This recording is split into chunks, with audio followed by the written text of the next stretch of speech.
Let's go for it, a full deep dive into my current strength and conditioning training program, and I'll go over all of the juicy details, including the sets, reps, the rest time, and then I'll outline the entire program at the end of this video and tell you how you can access it if you want to take little bits and pieces from it. Kicking off the week on Monday then, if you want to know about the cardio training, let me know. So for Monday, we have chin-ups, 3 lots of 10, then we've got dumbbell bench press and lateral raises, 3 times 12, but I've actually been doing 10 just because I've been finding it a little bit tricky.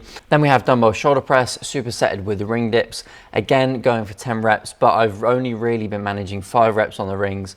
Super tough coming so late in the game, so late in the pecking order in the program, and the rings being pretty difficult and doing them after shoulders, I found I could only get 5 reps, but the plan is to do 10, so basically I'll just max out on those. Then we have a tri-set of hanging knee raises, pistol squats and flutter kicks, which has been great for the core and keeping the legs ticking over. The pistol squats are super tough for me, but I always found them really awesome for building glute strength and overall stability of the lower body, which is great for injury prevention.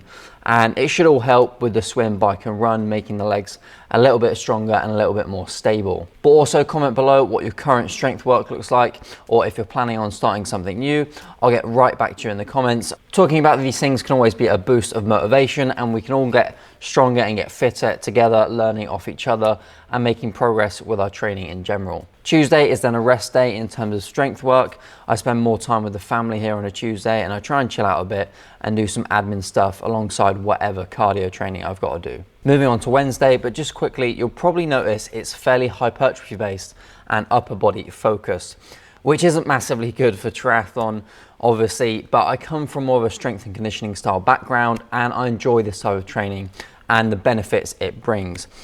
Doing this type of training for me just feels so good mentally, it helps with confidence, and it makes me feel super strong, which is helpful when you're trying to fight the kids. One of the biggest detriments to health when we age is loss of muscle mass and bone density. So I always keep that in mind as well, and this training hugely helps with that. And coming from a strength and conditioning and sports science type background, it's just more my area of expertise, which all in all gives me quite a big focus on this type of training. I do have some specific bits in there for triathlon training, but I always want to have a strong foundation to build upon, making sure I'm not getting injuries and just the longevity of things and health in general. Then on Wednesday, we have more of a lower body session with some core. It seems to be just the right level for me to get some legs in without ruining the rest of the week's training. We have a superset of box squats and calf raises. Then we've got dumbbell lunges and Romanian deadlifts as a superset again. And then a fun core complex, which I've been doing for time, which has been really good for the abs. So Wednesday, all in all, a pretty good complementary session and an opportunity to build some leg strength and help prevent injuries. Thursday, a pretty fun one, probably everybody's favorite type of session. It's an upper body push session. Starting off with bench press, pyramiding down in the repetitions and increasing the weights each set. Then we've got ring dips, shoulder press, incline dumbbell press, and overhead tricep extensions. All straightforward sets and reps, again, mostly in the foundation strength and hypertrophy rep ranges. Friday is then a pull day, all upper body besides some deadlifts. So we've got pull-ups here, we've got deadlifts, we've got bent over rows, barbell curls, hammer curls, XOs, I'm calling them. This is an ab exercise, and leg raises. Then Saturday and Sunday is rest from the strength stuff for me usually, unless for some reason I don't get it in the week, then maybe I'll shift one of these workouts to the weekend. Now, other things to note is the rest periods are typically 2 to 3 minutes between exercises, depending on how difficult I found them and how heavy I'm going. And I'm trying to push the reps and the weight when I can, but typically at the minute it's keeping things consistent and maintaining strength whilst trying to get my cardio fitness up and my swim, run and bike that much better. You'll notice I've mostly chosen compound exercises just because I think these are great bang for buck in terms of building strength and hypertrophy all in one go without spending absolutely huge amounts of time in the gym, because they cover multi-joint and multi-muscles all at once. It's just super effective. And I think these are also good for building total body strength, stability and injury prevention for triathlon in specific.